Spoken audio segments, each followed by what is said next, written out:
गणेश चतुर्थीच्या दुसऱ्या दिवशी म्हणजे उंदरबीच्या दिवशी तांदळाची खीर करून शेतात उंदीर मामाला खिरीचा नैवेद्य दाखवतात.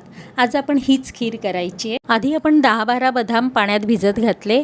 पाव वाटी तांदूळ धुवून चाळणीवर निथळत ठेवले. 10-15 काजूचे तुकडे करून घेतले. मग एक कढई गॅसवर ठेवली. त्यामध्ये 1 चमचा तूप गरम केलं. त्यात काजू आणि मनुका तळून घेतल्या. काजू असे तळून घेतले की एकतर क्रंचीही होतात आणि खातानाही छान खमंग लागतात. आता कढईत थोडंसंच तूप आहे. त्या तुपावर हे निथळत ठेवलेले तांदूळ घातले.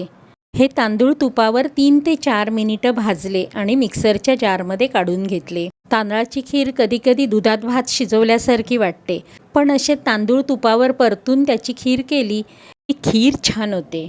याच कढईमध्ये पाऊण लिटर दूध घातलं. हे दूध आधी तापवलेलं होतं. आता दूध गरम करायला ठेवलं आहे. तोपर्यंत या बदामाची साल काढून हे तांदळाबरोबर आपल्याला वाटून घ्यायचं आहे. थोडीशी केशर ह्या गरम दुधामध्ये भिजत घातली आहे. इथे आपले बदाम सोलून झालेत. तांदळाबरोबरच ते मिक्सरच्या जारमध्ये घातलेत आणि त्याची भरड करून घ्यायची आहे. आपल्याला अगदी बारीक पीठ नको आहे.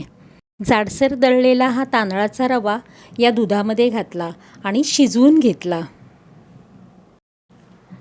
रवा चांगला शिजेपर्यंत आपल्याला हे दूध उकळायचं आहे.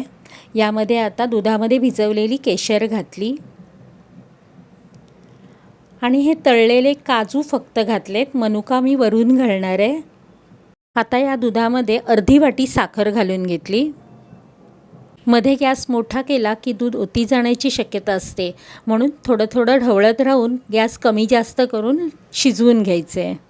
साखर घातल्यानंतर दूध थोडंसं पातळ होतं, पण परत शिजताना ते चांगलं आटून येतं. आणि मध्ये मध्ये ढवळत राहायचं आहे, कारण तांदूळ घातल्यानंतर हे खाली लागू शकते खीर. खिरीमध्ये प्रत्येकी पाव चमचा जायफळ आणि वेलची पूड घातली. केशर घातल्यामुळे आणि दूध आता आटत आलं आहे, त्यामुळे खिरीचा रंगही बदलला आहे. कडेला दूध घट्ट होत असेल ना, ते चमच्याने काढून घ्यायचे आणि साय असेल ती मोडून घ्यायची.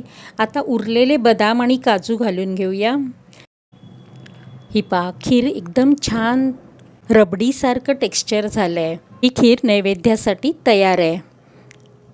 या खिरीत आपण मिल्क पावडर किंवा खवा काहीही वापरलेलं नाही आहे, तरीही छान रबडीसारखी घट्ट झाली आहे आणि रंगही छान आला आहे. तर ही आपली उंदरबीच्या दिवशी केलेली तांदळाची खीर. रेसिपी आवडल्यास लाईक, शेअर आणि सबस्क्राईब नक्की करा.